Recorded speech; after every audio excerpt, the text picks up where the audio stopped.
Você é humano, você nunca atingirá a perfeição. Não se vanglorie.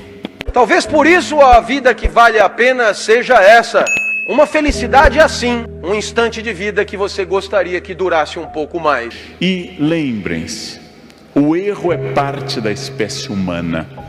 Não há ser humano que não erre. Quem não erra não é humano. O humano é errado. Só temos dois tipos de erros: os fatais e os não fatais. Os fatais não precisam ser analisados. Os não fatais precisam. Os italianos dizem, eu gosto muito, não há cogumelos não comestíveis. Todo cogumelo é comestível. Alguns apenas uma vez. Apenas uma vez. Depois você não comerá de novo. Quando eu quero explicar aos meus alunos literariamente, dentro da tradição cultural do Ocidente, eu lembro a eles que a primeira empresa do planeta Terra, na nossa tradição judaico-cristã, foi a empresa Éden Limitada. O fundador tinha um currículo impressionante. Deus, inatacável. Criou uma empresa perfeita e contratou 2 funcionários locais, feitos ali, treinados no RH dali, nada de gente de fora. Barro e costela local. Colocou, fez uma semana de ética e disse, só tem uma regra aqui, gente, vamos lá, colaborem. Só não pode comer uma fruta, o resto pode tudo, tudo, o tempo todo. É a família perfeita, Adam, em hebraico homem. A família perfeita, Eva, a companheira. Não tem sogra, não tem nora, não tem genro, não tem cunhado, não tem horário, não tem roupa, inocência total. O dia inteiro felizes num local perfeito entre rios. Só uma regra. Nosso mundo é cheio de regras. Só tinha uma regra. O dono se afastou, foram direto infringir a regra. Fundada a sociedade humana. Enquanto Adão e Eva estavam inocentes, não havia tempo, não havia velhice. No momento que eles pecaram e envelheceram e conheceram a doença, a morte e a dor, começa a história. Expulsos por justa causa, vão para a terra, começam a plantar, têm filhos. Adão e Eva geram Caim e Abel. Caim matou Abel, como vocês sabem. Primeira família humana, resultado, 4 pessoas, os mais próximos de Deus, os mais longevos. Adão viveu 930 anos. Os mais longevos, 2 pecadores, 1 assassino e 1 cadáver. Essa é a primeira família humana, gente.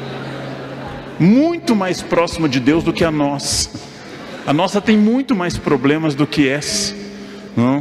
Não deu certo. Aí começa tudo de novo, começam mais filhos, etc. Aí vem o dilúvio. Ou seja, tudo sempre, permanentemente, nós convivemos com o erro. Errar é humano, errar é humano, errar é humano. Nós erramos o tempo todo.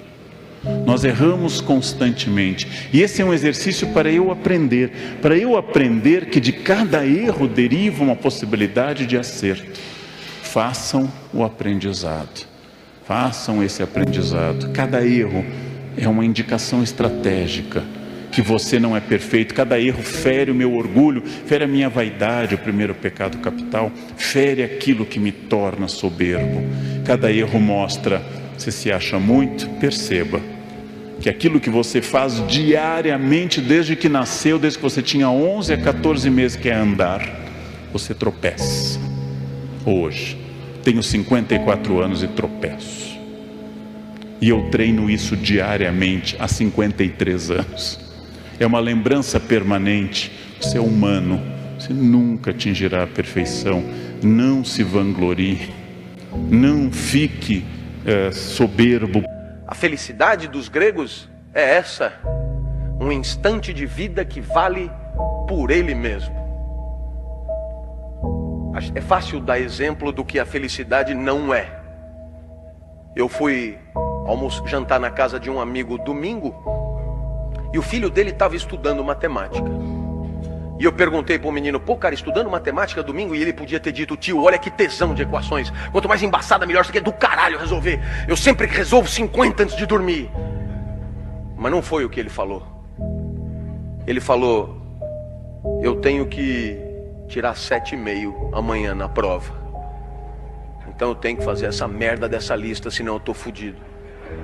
E aí você podia pensar, se ele vendeu domingo por causa de segunda na prova, ele vai exultar, ele vai delirar na prova.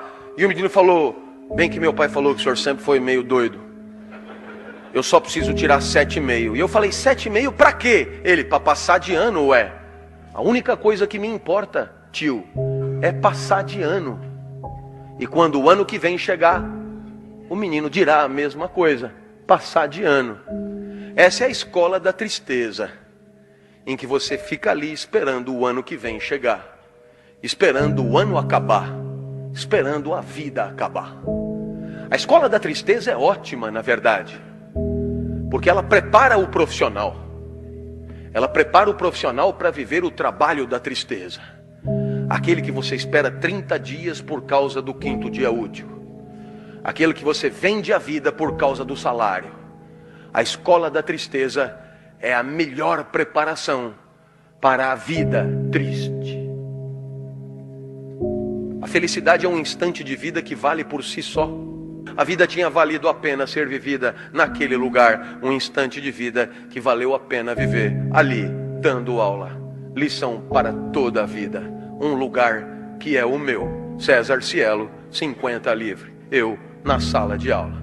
O senhor se acha? Não é uma questão de dar bem aula. Questão de ser feliz dando aula é outra coisa. É quando vale a pena estar ali, mesmo que não tenha salário, mesmo que não tenha aplauso, mesmo que não tenha recompensa, mesmo que não tenha nada, como de fato não tem. O que eu vou fazer se a vida só é boa ali, dando aula, com um monte de gente assistindo? E você dirá, professor, e essa felicidade que o senhor fala para o senhor é o quê? Eu poderia terminar aqui a minha palestra com essa para você.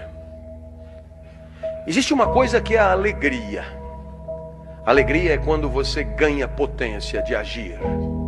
É Spinoza que define passagem para um estado mais potente do próprio ser.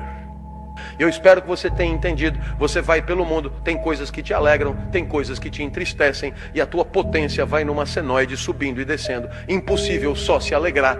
Ninguém consegue se alegrar com o gol do Brasil e com o gol da Holanda, com o gol do Brasil e com o gol da Argentina. Não, a tristeza obviamente faz parte da vida. Para haver alegria tem que haver tristeza. É óbvio que eu disse do próprio ser, porque não tem uma fórmula que dê para todos. E não tem uma fórmula que dê para você pro resto da vida. Porque amanhã você é outro, e o que te alegrou hoje pode não te alegrar amanhã. Talvez por isso a vida que vale a pena seja essa. Uma felicidade assim. Um instante de vida que você gostaria que durasse um pouco mais. Um instante de vida que você gostaria que não acabasse logo. Um instante de vida que você gostaria de repetir. Professor, o que um instante de vida tem que ter para ser feliz? Isso que eu estou te dizendo. E quem é que fala isso? Eu. Dessa vez não é nem Platão, nem Aristóteles, nem Nietzsche, nem Rousseau, sou eu. E o senhor quem é? Clóvis, muito prazer. É que eu não morri ainda, não virei clássico. Mas ainda assim eu tenho o meu palpite para te dar. Se você quer saber se aquele instante está valendo a pena, pergunte-se se você gostaria que ele durasse um pouco mais. A vida é boa quando você torce para ela não acabar. Perceba que a maior parte do tempo a gente torce para acabar. Torce para o dia acabar, para poder chegar em casa. Torce para a semana acabar, por causa do final de semana. Torce para o mês acabar, por causa do 5º dia útil. Torce para o ano acabar, por causa das festas e das férias. E sem perceber, a gente está torcendo para a vida passar rápido. A felicidade é o contrário disso. A felicidade é quando você gostaria que não passasse. É quando você lamenta o final do dia. É quando você lamenta o final de alguma coisa que você está fazendo. Como num filme argentino, você até esqueceu que está no cinema.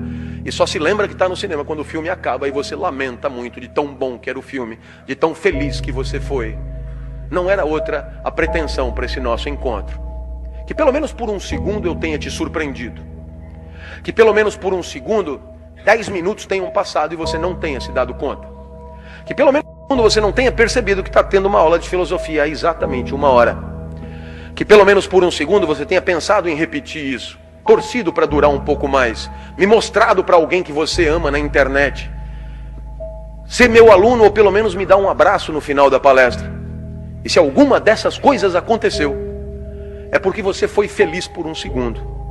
E agora você já sabe o caminho. A vida vale a pena quando você torce para ela não acabar. Quando estiverem rezando, brincando, educando filhos, ensinando, façam isso. Não estejam em outro lugar. Não fiquem fazendo todas as coisas ao mesmo tempo. Você tem que fazer o teu melhor nas condições que você tem, enquanto você não tem condições melhores para fazer melhor ainda. Feliz daquele que consegue enxergar na alegria do outro o resultado das suas ações, do seu investimento, da sua dedicação e do seu empenho.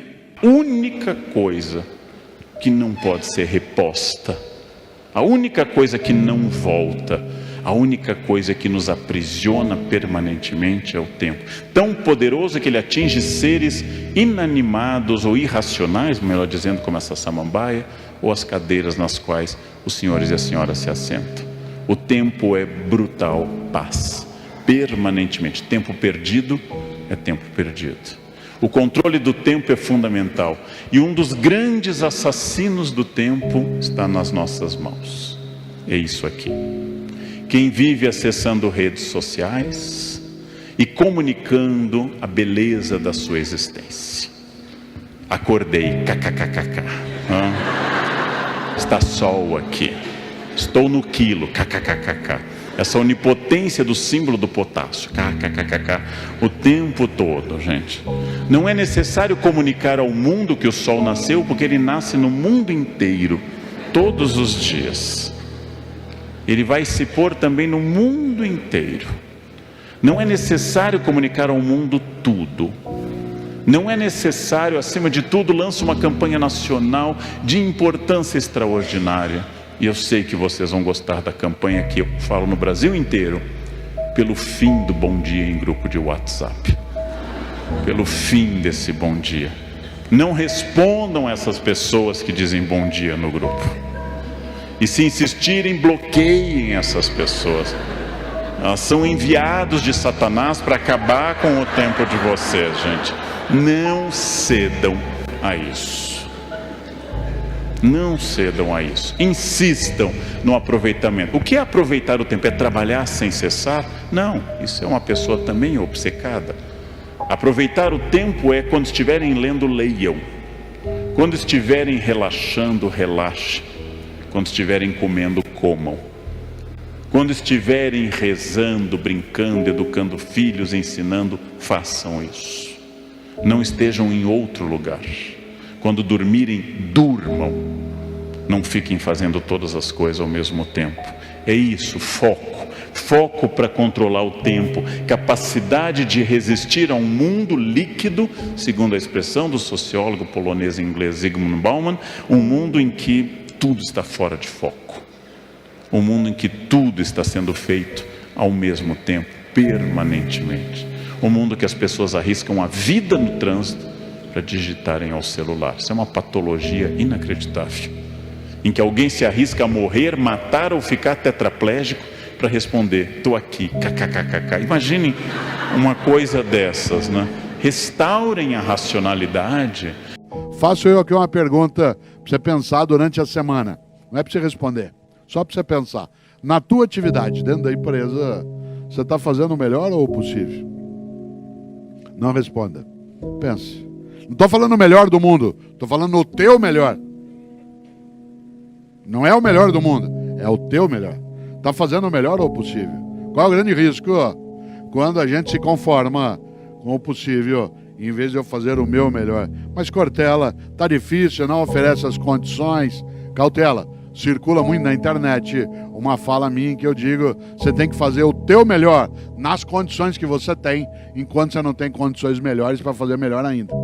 Na família, no afeto, na empresa, no negócio, eu tenho que fazer o meu melhor nas condições que eu tenho, enquanto eu não tenho condições melhores para fazer melhor ainda. Por isso, está fazendo o melhor ou o possível? Cautela, se você tiver só, e eu também, me acomodando dentro do possível, eu faço o que eu posso. Resvala-se com velocidade para a mediocridade. E nessa hora, de novo, o especial Barão de Itararé. A única coisa que você leva da vida é a vida que você leva. E uma coisa que eu quero desta vida levar é a capacidade minha e tua, sem dúvida, de não me acomodar em relação àquilo que me acalma, que até me sossega, que é ficar no possível, mas que pode me tornar, e é você também, medíocre naquilo que preciso fazer. Eu insisto, eu não estou dizendo que você é medíocre, estou dizendo que você e eu podemos ficar medíocres. Quando? Quando a gente deixa de procurar o melhor na condição que a gente tem e fica se habituando com o possível. E quando a gente se habitua com o possível, a única coisa que a gente faz é sair por aí resmungando. O que eu posso fazer? Isso não dá certo. A vida é assim. O impossível não é um fato, ele é apenas uma opinião. E como também diziam os latinos, a sorte segue a coragem. Por isso, qual é a tua obra? Qual é o teu legado? É aquele em que você e eu somos capazes de levantar, sacudir a poeira e dar a volta por cima, ou aquele que diz, a vida é assim, deixa a vida me levar, vida leva eu. Por isso agora eu queria agradecer, acima de qualquer coisa, a capacidade que tiveram e têm de prestar atenção em alguém que não trabalha. Trabalhar é quebrar o galho de alguém com conhecimento de causa. Trabalhar é quebrar o galho de alguém com formação. Trabalhar é quebrar o galho de alguém com método, com expertise, com protocolo. Mas trabalhar é, antes de tudo, quebrar o galho de alguém. Feliz daquele que consegue enxergar na alegria do outro o resultado das suas ações, do seu investimento, da sua dedicação e do seu empenho. E é evidente que alguém como você, que trabalha com um valor maior de felicidade, que é a segurança, é evidente que alguém como você tem claro no seu espírito que se você se empenha por progredir, por ampliar seus negócios, por servir ao maior número de pessoas, muito antes do que pensar no próprio enriquecimento, muito antes de pensar no próprio acúmulo de recursos, muito antes de pensar na própria fatia de mercado, muito antes de pensar em si, você sabe o quão bem você faz às pessoas que bateram a sua porta. Você sabe o quanto as pessoas confiaram em você para bater a sua porta. Você sabe o quanto as pessoas que não dominam o setor como você domina, confiaram em você para entregar a você a segurança daqueles que ela mais ama, seu maior tesouro, seu bem mais precioso. E você enxerga isso, entende a responsabilidade que é a sua, e sabe que a tua maior responsabilidade não está na simples ampliação dos teus negócios, mas está na proteção daqueles que acreditaram em você, na proteção daqueles que em situação de não defesa, de situação de insegurança, vieram bater a porta e confiaram nos serviços que oferecem. Portanto, você entende que só isso dará a você a dimensão do sentido do trabalho. O sorriso do outro, muitos outros, mas muitos outros, famílias inteiras, enorme quantidade de gente que sorri um pouco mais por se sentir um pouco mais seguro. Aí está o sentido do seu trabalho. O resto é tabela, números, gráficos, de frieza impiedosa, e que pouco ou nada justificariam o seu empenho extra, a sua dedicação extra, porque é exatamente olhando no olho daqueles que confiam em você que você se sente importante, e não contribuindo com números frios e porcentagens que nelas mesmas nada querem dizer. Essa é a lição de Jesus de Nazaré. Até porque você um dia vai perceber que não precisa jantar 5 vezes na mesma noite. Jante só 4. Vai fazer bem para você. E você terá gente feliz do lado, gente que não ia comer, te fazendo companhia. Uma homenagem a Jesus, segundo o sábio do nosso encontro. Superem essa ideia de sorte, azar, destino. Introduzam a ideia de decisão, estratégia e trabalho. Sartre diz, o filósofo que morreu em 1980, Sartre diz: não importa o que a vida fez de você. Pausa. Importa o que você fez com o que a vida fez de você. Não importa o que a vida fez de você. Importa o que você fez com isso. Não controlo tudo. Não sou o dono do universo. Não posso impedir a morte que virá.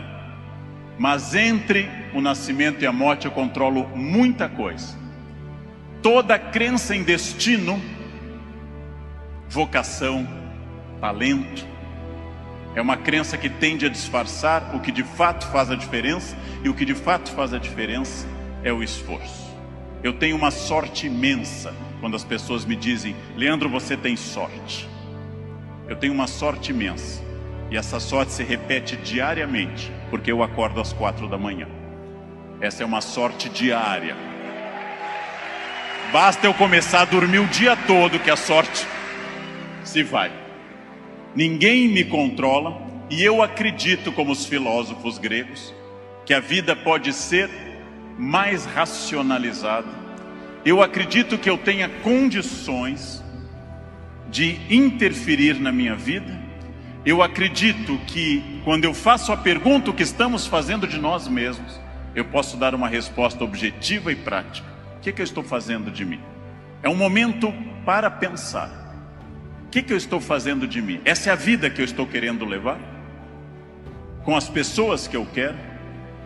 A vida é muito curta, gente, é muito rápida, é muito passageira. E ouçam alguém de mais de 50. Depois dos 40 parece ficar mais rápido ainda. Parece que passa numa velocidade incrível. A vida é muito curta para que se perca tempo numa existência medíocre, numa existência pequena, numa existência fraca. A vida é muito curta para que eu tenha uma família que eu não ame, para que eu tenha um emprego que eu não goste, para que eu tenha um trabalho que eu não me dedique. Ela é muito curta para eu ser medíocre. É muito pouco tempo para isso. Perguntem o que estamos fazendo de nós mesmos e sigam o conselho que Sócrates fundou a filosofia ocidental: conheçam-se, conhece a ti mesmo, conhecimento de si. Sigam esse conselho. Sigam essa ideia de saber quem vocês são. É fundamental conhecer-se. Sempre, sem exceção, sem nunca perder de vista que consciência é a chave da transformação. Consciência é a chave de todas as transformações. Respostas claras, objetivas para a pergunta que eu fiz no início. O que eu quero? Onde isso vai me levar? Quem sou eu? Isso me torna ou não feliz? Consciência. Controlar a vaidade. O principal elemento de descontrole de uma vida. Trabalhei para homens muito importantes nesse país. Trabalhei com pessoas fundamentais deste país. E quase todos com o mesmo pecado. O pecado da vaidade. O pecado fundacional da humanidade, o de Lúcifer. O pecado de se achar mais do que é. E de achar que os outros concordam com isso. Mire em ser mais do que você é, mas saiba exatamente quem você é. Eu estou parcialmente pronto, mas eu não sou perfeito. Perfeito quer dizer em latim feito até o fim. Perfectum, feito até o fim. Eu não sou perfeito. Eu sou perfectível. Eu estou em processo de transformação. Eu sou uma pessoa crescendo a cada instante. Eu tenho partes completamente prontas, outras que precisam de melhoras e outras que precisam ser criadas. Eu não estarei pronto até o fim. O jogo termina apenas no fim. Construir-se. Qual é a parte que me falta? Qual é a parte que eu preciso melhorar? Qual é a parte que eu tenho que transformar? Talvez eu esteja muito bom quanto a horários, quanto a sair da cama, mas eu sou bom quanto a resiliência, ou seja, enfrentar as pequenas crises cotidianas. Eu sou bom com resiliência e com horários, mas sou muito irritadiço. Tenho que trabalhar isso no meu autoconhecimento, num processo de psicologia. Tenho que trabalhar minha irritação. Eu tenho partes a serem melhoradas. Meu português não é bom? Leia, aprende, estude. Eu tenho partes a serem melhoradas. É isso que nós chamamos de construir-se, fazer-se, tornar-se melhor. Não existe nada que eu não possa transformar dentro do padrão do humano. Construir-se, fazer algo novo, fazer uma ideia nova, interferir no meu corpo, na minha renda, na minha família. Freud morreu em Londres fazendo essa pergunta nos seus 2 últimos anos de vida, 1938 e 39. O que as pessoas buscam tanto a infelicidade e quando encontram, ficam admiradas como se fosse uma coisa surpreendente? Por que as pessoas mantêm uma família difícil, em ambiente difícil? Por que fazem programas ruins, estressantes? Porque ano após ano repetem o mesmo erro. E depois, quando vem a infelicidade, na forma de insônia, ansiedade, depressão, angústia, elas ficam surpresas. O que houve com a minha vida? Houve o que você fez. Houve o fruto do seu projeto. Houve a sua ação, houve a sua mão neste cinzel. Não pensem em nada que não seja fruto dessa ação. É isso que eu tenho perseguido sistematicamente nos últimos anos.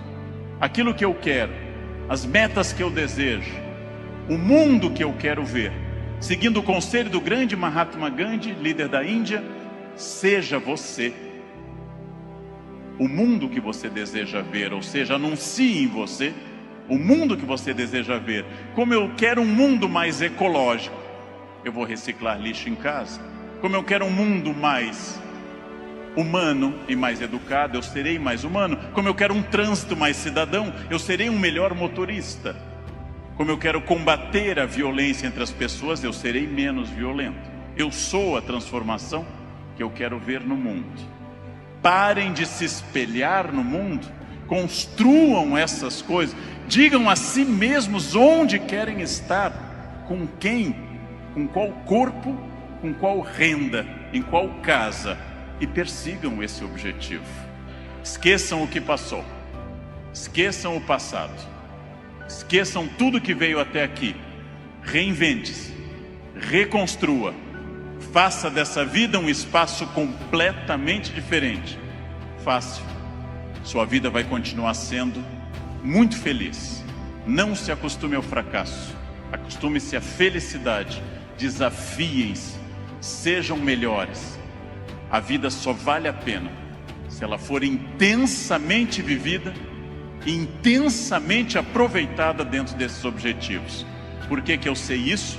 Porque é o que eu faço aqui hoje, inclusive. Nós no Brasil costumamos valorizar o resultado e não o custo. Por isso que no Brasil pessoas de sucesso são olhadas sem levar em conta o que custou este sucesso para esta pessoa.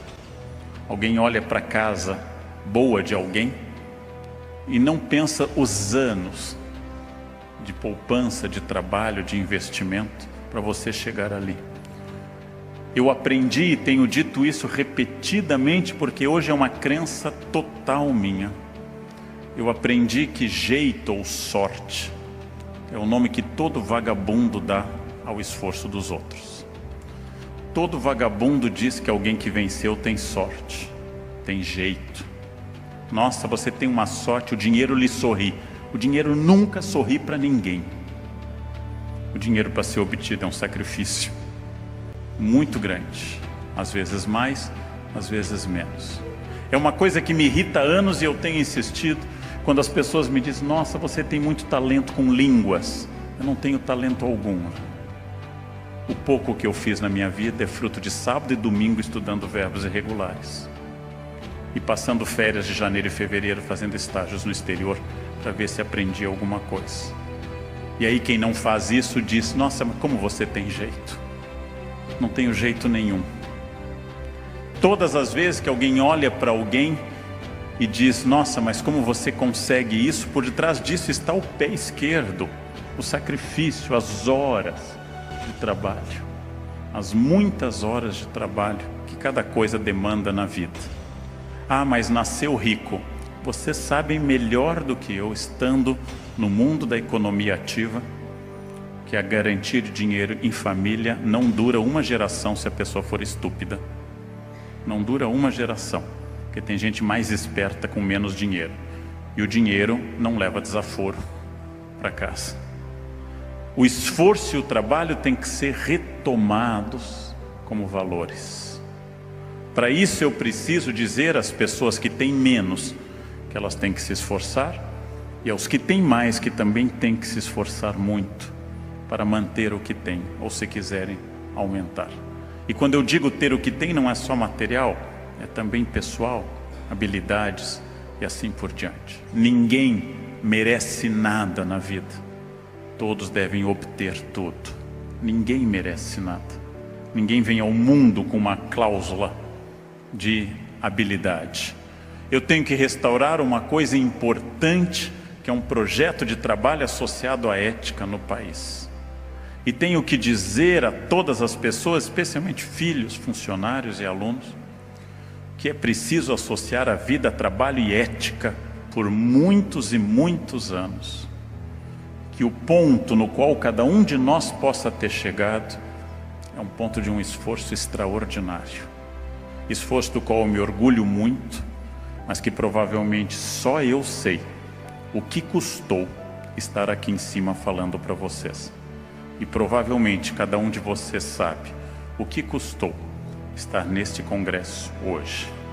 O que tem na história de vocês que traz para esse congresso hoje. O preço que cada um de nós pagou. O quanto nós deixamos de aproveitar para aproveitar algo agora. O quanto tem do pé esquerdo no direito e o quanto tem do pé direito no esquerdo. E lembrem-se, o erro é parte da espécie humana. Não há ser humano que não erre. Quem não erra não é humano. O humano é errado. Só temos dois tipos de erros: os fatais e os não fatais. Os fatais não precisam ser analisados, os não fatais precisam. Os italianos dizem, eu gosto muito, não há cogumelos não comestíveis. Todo cogumelo é comestível, alguns apenas uma vez. Apenas uma vez, depois você não comerá de novo. Quando eu quero explicar aos meus alunos literariamente, dentro da tradição cultural do Ocidente, eu lembro a eles que a primeira empresa do planeta Terra, na nossa tradição judaico-cristã, foi a empresa Éden Limitada. O fundador tinha um currículo impressionante, Deus, inatacável. Criou uma empresa perfeita e contratou 2 funcionários locais, feitos ali, treinados no RH dali, nada de gente de fora, barro e costela local. Colocou, fez uma semana de ética e disse, só tem uma regra aqui, gente, vamos lá, colaborem. Só não pode comer uma fruta, o resto pode tudo, tudo, o tempo todo. É a família perfeita, Adam, em hebraico homem. A família perfeita, Eva, a companheira. Não tem sogra, não tem nora, não tem genro, não tem cunhado, não tem horário, não tem roupa, inocência total. O dia inteiro felizes num local perfeito entre rios. Só uma regra. Nosso mundo é cheio de regras. Só tinha uma regra. O dono se afastou, foram direto infringir a regra. Fundada a sociedade humana. Enquanto Adão e Eva estavam inocentes, não havia tempo, não havia velhice. No momento que eles pecaram e envelheceram e conheceram a doença, a morte e a dor, começa a história. Expulsos por justa causa, vão para a terra, começam a plantar, têm filhos. Adão e Eva geram Caim e Abel. Caim matou Abel, como vocês sabem. Primeira família humana, resultado, 4 pessoas, os mais próximos de Deus, os mais longevos. Adão viveu 930 anos. Os mais longevos, 2 pecadores, 1 assassino e 1 cadáver. Essa é a primeira família humana, gente. Muito mais próxima de Deus do que a nossa. A nossa tem muito mais problemas do que essa, não? E não deu certo. Não deu certo. Aí começa tudo de novo, começam mais filhos, etc. Aí vem o dilúvio. Ou seja, tudo sempre, permanentemente, nós convivemos com o erro. Errar é humano, errar é humano, errar é humano. Nós erramos o tempo todo. Nós erramos constantemente. E esse é um exercício para eu aprender. Para eu aprender que de cada erro deriva uma possibilidade de acerto. Façam o aprendizado. Façam esse aprendizado. Cada erro é uma indicação estratégica. Que você não é perfeito. Cada erro fere o meu orgulho, fere a minha vaidade, o primeiro pecado capital. Fere aquilo que me torna soberbo. Cada erro mostra, você se acha muito, perceba que aquilo que você faz diariamente, desde que nasceu, desde que você tinha 11 a 14 meses, que é andar, você tropeça. Hoje, tenho 54 anos e tropeço. E eu treino isso diariamente há 53 anos. É uma lembrança permanente. Você é humano, você nunca atingirá a perfeição. Não se vanglorie, não fique soberbo. A única coisa que não pode ser reposta, a única coisa que não volta, a única coisa que nos aprisiona permanentemente é o tempo. Tão poderoso que ele atinge seres inanimados ou irracionais, melhor dizendo, como essa samambaia, ou as cadeiras nas quais os senhores e as senhoras se assentam. O tempo é brutal, paz, permanentemente. Tempo perdido é tempo perdido. O controle do tempo é fundamental. E um dos grandes assassinos do tempo está nas nossas mãos. É isso aqui. Quem vive acessando redes sociais e comunicando a beleza da sua existência. Acordei, kkkk. Está sol aqui. Estou no quilo, kkkk. Essa onipotência do símbolo do potássio, kkkk. O tempo todo, gente. Não é necessário comunicar ao mundo que o sol nasceu, porque ele nasce no mundo inteiro, todos os dias.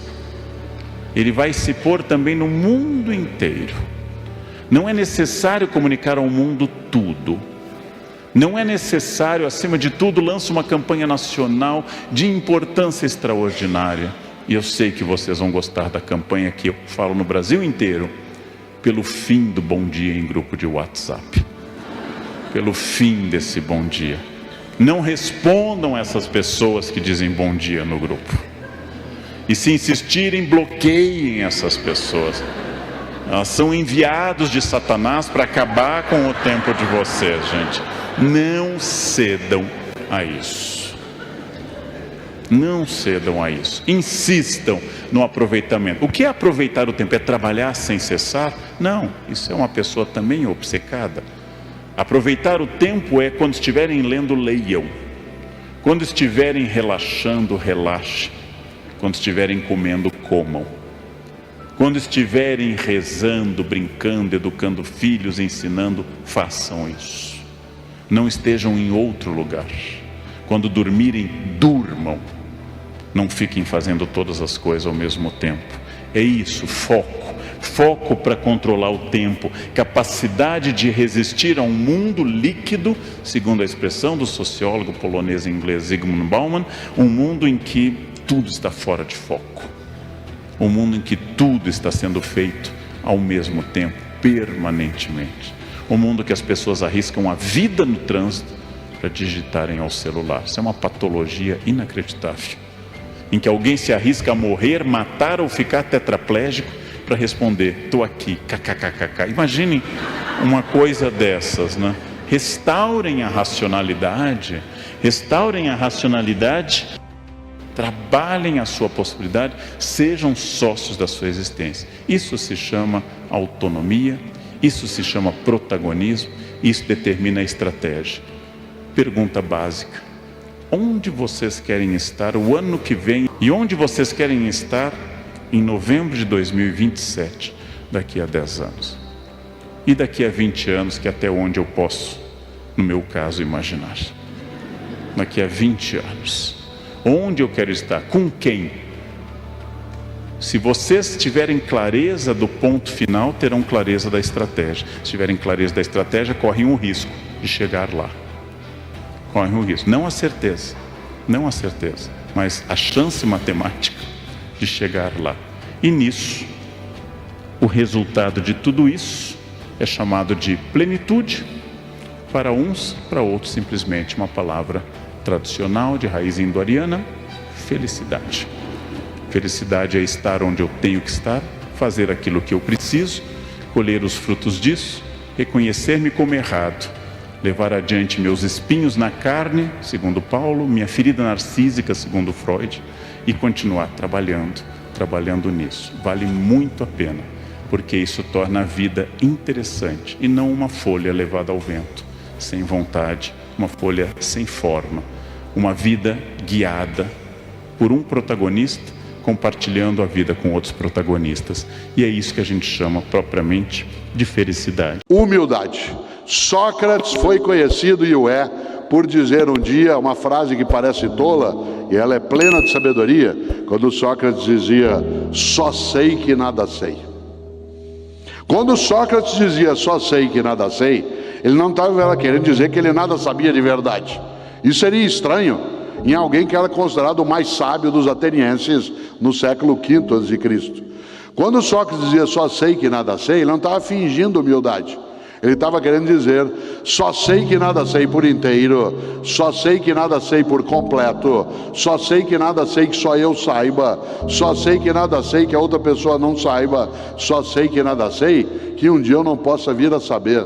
Sócrates estava expressando o princípio da superação, da inovação e da transformação, que é a humildade intelectual, isto é, a capacidade de saber que não sabe todas as coisas. Por isso, eu quero terminar lembrando algo com a minha emoção de encontrar mais de 2.000 pessoas nessa noite que têm uma intenção, que também tenho eu, ficarmos idosos sem envelhecer.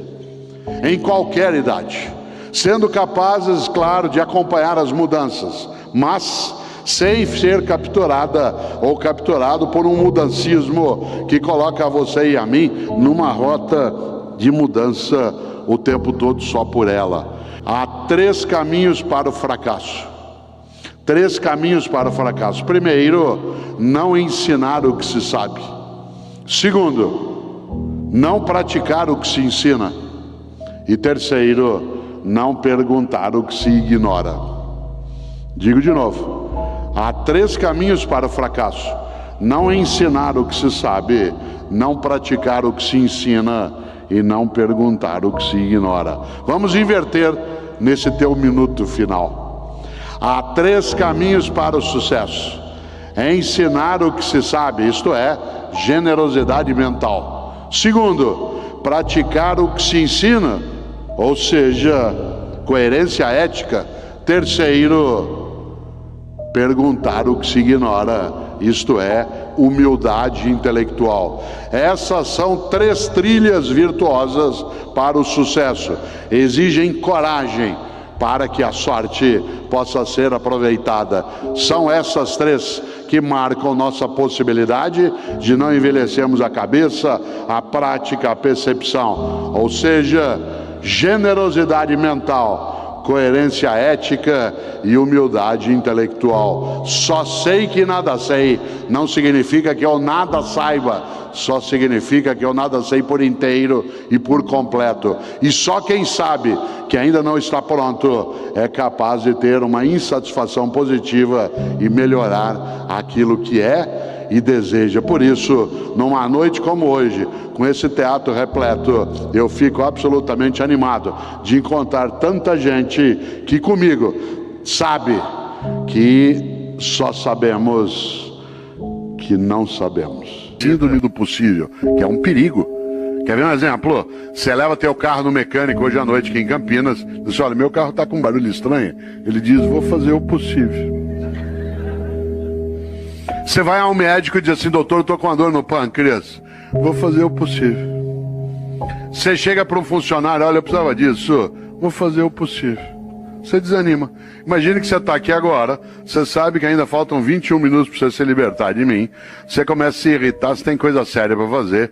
De repente você começa com uma dor, uma cólica no baixo ventre, que vai para lá e para cá. Tua perna direita começa a tremer, você começa com um pouco de sudorese, ânsia de vômito, calafrio. Isso é sinal de apendicite. A gente pega você, leva para um hospital aqui perto, afere tua temperatura, vê que você está com indício, te para anestesia, vai levando para o centro cirúrgico, você vai deitado no corredor, vendo passar botar aquele teto branco na maca. Aí você gruda na mão do médico e diz assim: doutor, vai dar certo a operação? Ele diz: vou fazer o possível.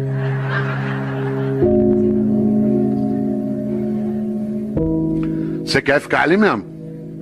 Nessa hora nós temos de aprender uma coisa com os norte-americanos. Quando você pede uma coisa para o norte-americano, ele diz: I will do my best. Vou fazer meu melhor.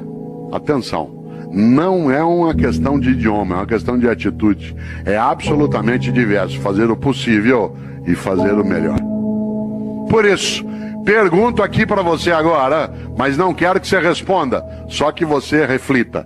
Na tua atividade, na atividade que você tem no executivo, na prefeitura, no estado, está fazendo o possível ou o melhor? Não é o melhor do mundo, é o teu melhor, na condição que você tem, enquanto você não tem condições melhores para fazer melhor ainda. Pergunto de novo, mas não responda. Está fazendo o possível ou o melhor? Insisto, não é o melhor do mundo, se for ótimo, é o teu melhor, na condição que você tem, enquanto você não tem condições melhores para fazer melhor ainda.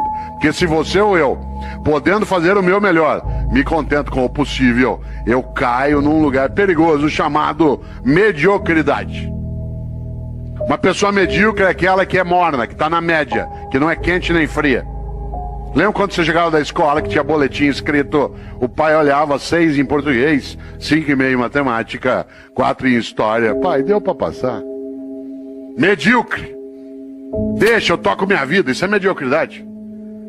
Insisto, uma pessoa medíocre é aquela que, podendo fazer o melhor, se contenta com o possível.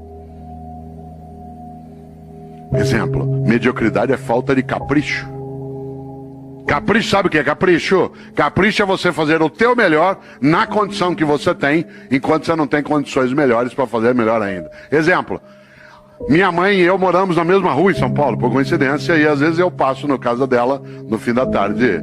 E mãe conhece. Às vezes ele olha para mim 5 da tarde e fala assim: você não almoçou ainda, né?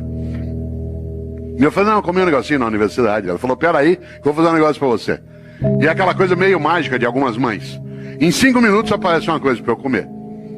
Eu sou filho de italiano, uma coisa comum. Um pouco de talharina com azeite e sal em cima, mais nada. E eu, com a fome que eu tô naquela hora, comeria o prato vazio. Portanto, ela pode fazer qualquer coisa. Mas sabe o que ela faz? Faz um macarrão com azeite e sal. Mas antes de servir, pega um tomatinho cereja, corta em 4 e põe em cima. Capricho. Capricho é você fazer o teu melhor na condição que você tem, enquanto você não tem condições melhores para fazer melhor ainda. Eu, no Paraná, quantas vezes, caipira, ia até a roça visitar a casa de alguém. Quem aqui conhece sabe, na roça, aquela casa que a gente chama de pau a pique, casa de barro com madeira trançada. Entrava na casa, chão de terra, tudo varrido.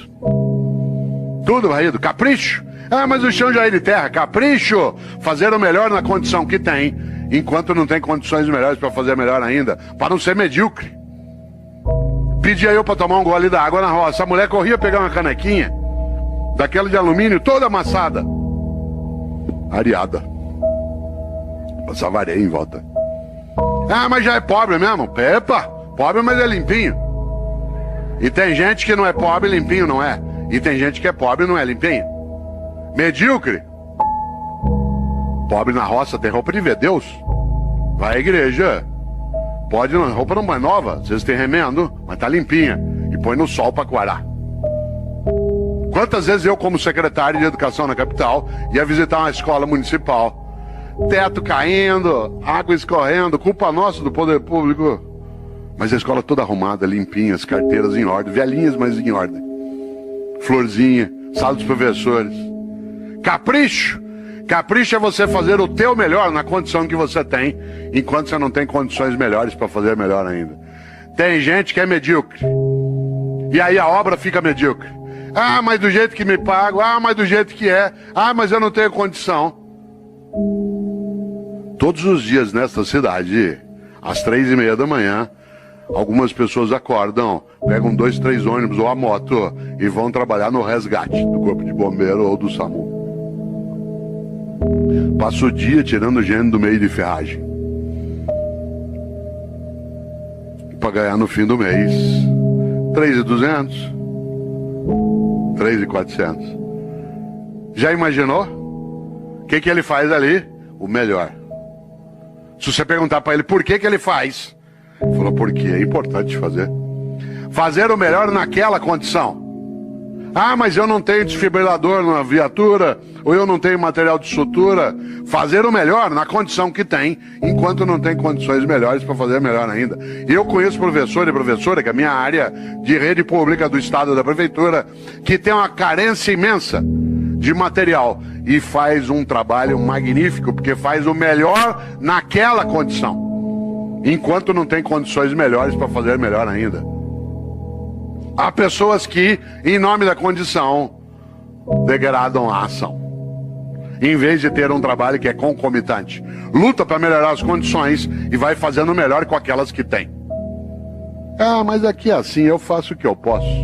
Por isso, cautela. Para a vida ter propósito, para você e eu não termos uma vida banal, fútil, inútil, superficial, é preciso, acima de tudo, que nós sejamos capazes de fazer o nosso melhor. Para isso é necessário pensar na obra. Para isso é preciso, acima de tudo, não ser morno ou morna.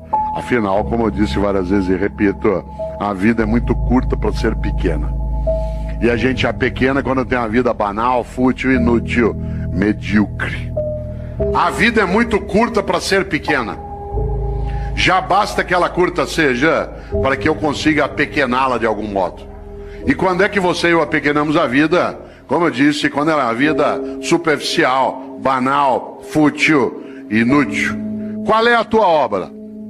Quando você se for, o que vai ficar? Eu tenho certeza, você não quer ser medíocre, nem eu. A gente não quer ter como nosso patrono mendiçar. Eu faço o que eu posso.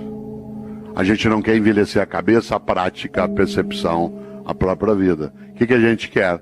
Fazer o melhor na condição que a gente tem, enquanto a gente não tem condições melhores para fazer melhor ainda. Talvez algumas pessoas não saibam, mas até o século I a.C., até o século I a.C. no mundo romano, o ano se iniciava em 1º de março. O ano se iniciava em 1º de março. O primeiro dia do ano era 1º de março. E o último era 28 de fevereiro. Foi Júlio César que alterou o calendário e colocou janeiro e fevereiro no início do ano. Pouco a pouco o mundo foi adotando o dia 1º de janeiro como o primeiro dia do ano. O único país do mundo em que o ano continua começando em março é o Brasil, né? Que é um país clássico, né? Um país clássico que não aceita essas modernidades de Júlio César. E para nós, não é março, ainda não começou, né? Olha que coisa interessante. No entanto, no passado se usava o último dia do ano, que no caso era 28 de fevereiro, para pensar sobre a vida. Os antigos, no mês de fevereiro, usavam o final do ano para pensarem sobre o que tinham feito e o que deveriam fazer. Nós passamos a fazer isso com dezembro. Quando se aproxima 31 de dezembro, alguns e algumas têm o hábito de pensar naquilo que fizeram. Isso é típico de algumas religiões, entre elas o judaísmo, o islamismo e o cristianismo, que tem uma ideia muito forte na vida. Tenha você ou eu religião ou não, há uma questão séria nessas religiões. Elas têm uma coisa chamada juízo final. O que me assusta na ideia de juízo final não é o fato de ser final, mas o fato de ser juízo. Porque na crença dessas religiões, insisto, acredite você ou não, essa é uma questão tua privada, há algo decisivo. Elas acreditam que ao final da tua existência, a divindade vai te chamar no canto e falar, vem aqui para um particular. Seguinte, durante a tua vida, por que é que fez o que fez? E por que é que não fez o que não fez? Aliás, por que é que fez o que fez do modo como fez? E por que é que deixou de fazer o que deveria ter feito? Essa é uma pergunta séria. Os cristãos construíram, a partir da influência judaica, uma percepção. E essa percepção ela se consignou na ideia também de juízo final no último livro da Bíblia dos cristãos, que é aquele que fala do fim, que é o livro da Revelação ou o livro do Apocalipse. E se você observa, lá no livro do Apocalipse, no capítulo 3, versículo 15 e 16, os cristãos escreveram: Deus vomitará os mornos. Deus vomitará os mornos. Aliás, a frase completa é: porque tu não és quente nem frio, hei de vomitar-te. Olha que frase forte. Conhece gente morna? Gente que não é quente nem fria, gente que é mais ou menos, que é quente ou frio não, que não cheira nem fede. Sabe gente morna? Morna no trabalho, morna na comunidade, morna na prefeitura, morna na câmara, morna na escola. Morna, não é quente nem fria, gente que não tem compromisso, mais ou menos compromissado, mais ou menos competente, mais ou menos servidor, mais ou menos religioso, mais ou menos político, mais ou menos. Deus vomitará os mornos. Sabe aquela pessoa que é morna? Morna no casamento. E aí, como é que tá o casamento? Tá ruim com ele, pior sem ele. Morna na comunidade. E aí, como é que tá o debate em Campinas sobre a política? Vamos levando, né? E aí, lá na prefeitura, vamos ver o que dá, né? E a escola, como é que tá? Não sei, vamos ver. Falta pouco para aposentar. Deus vomitará os mornos. Gente que é morna na amizade. Você vai apertar a mão dela, com licença, ela dá só a pontinha do dedo. Você aperta aquela minhoca desmilinguida. Você vai abraçar, a pessoa abraça meio de lado, meio parece que tem nojo. Sabe gente que economiza afeto? Pessoas que esquecem que afeto e conhecimento é uma coisa que se você guardar, você perde. Gente que é morna na cidade, morna no casamento, morna no serviço público. Morna, não é quente nem fria. É morna na religião. Conheço gente, por exemplo, que vai a um culto ou a uma missa. Um dos meus sobrinhos é pastor presbiteriano aqui em Campinas. E às vezes a gente brinca, né, sobre isso, curiosamente. Porque tem gente que vai a um culto ou a uma missa e escolhe o horário da missa, por exemplo, pelo tamanho rápido que ela tem. Se eu vou à missa das 10, naquela igreja que o padre faz uma missa rapidinho. Então vai pra quê? Ou você acha que teu Deus é tonto? Você chama ele de todo poderoso e ele não sabe que você escolheu uma missa curta. Atenção. Deus vomitará os mornos. A vida é muito curta para ser pequena. E nesta hora, uma das coisas que dá inutilidade, superficialidade a uma vida é aquela em que a pessoa não percebe e nem pensa qual é a obra que ela tem. Eu, quando era secretário de Educação na capital, percebi um dia uma coisa muito interessante. Todas as vezes que um secretário vai visitar uma escola, e secretário de Educação visita escola todo dia, quem que ia comigo? O meu assessor. De chapa dourada, junto com a segurança. Entrava na escola, tinha banda, tinha salgadinho, a gente era levado para a sala da diretoria, as crianças cantavam a Aquarela do Toquinho. Eu tenho trauma até hoje de tanto ouvir a Aquarela do Toquinho. Dava 2, 3 vezes por dia. Um dia eu falei isso pro Toquinho, falei: "Ô Toquinho, eu adoro tua música, mas eu tenho trauma dessa." Quem que ia comigo? A pessoa já convertida. Isto é, aquela que era do projeto político, que tinha entrado no mandato. E, portanto, já estava previamente convencida de qual era a finalidade do que se fazia. Quem é que não entendia direito o que fazia? O servidor do dia a dia. No andar que eu era secretário, lá no fundo tinha uma cozinha, onde ficava Dona Maria. Sim, uma pessoa real, que fazia café o dia inteiro para servir no gabinete do secretário. A gente vai recebendo pessoas e tomando café. No mesmo andar, lá no fundo, ficava um rapaz que tirava cópia xerográfica. No andar de baixo ficava a contabilidade, onde se fazia a nota de empenho. Sabe o que a Dona Maria achava que ela fazia na Secretaria de Educação? Café. Sabe o que o rapaz que tirava cópia xerográfica achava que fazia na Secretaria de Educação? Tirava cópia xerográfica. A moça que fazia nota de empenho achava que o trabalho dela era fazer nota de empenho. O que ela não tinha visão da obra. E por isso eles estavam na rotina do dia a dia. Não havia um entusiasmo. Um dia eu decidi mudar essa lógica.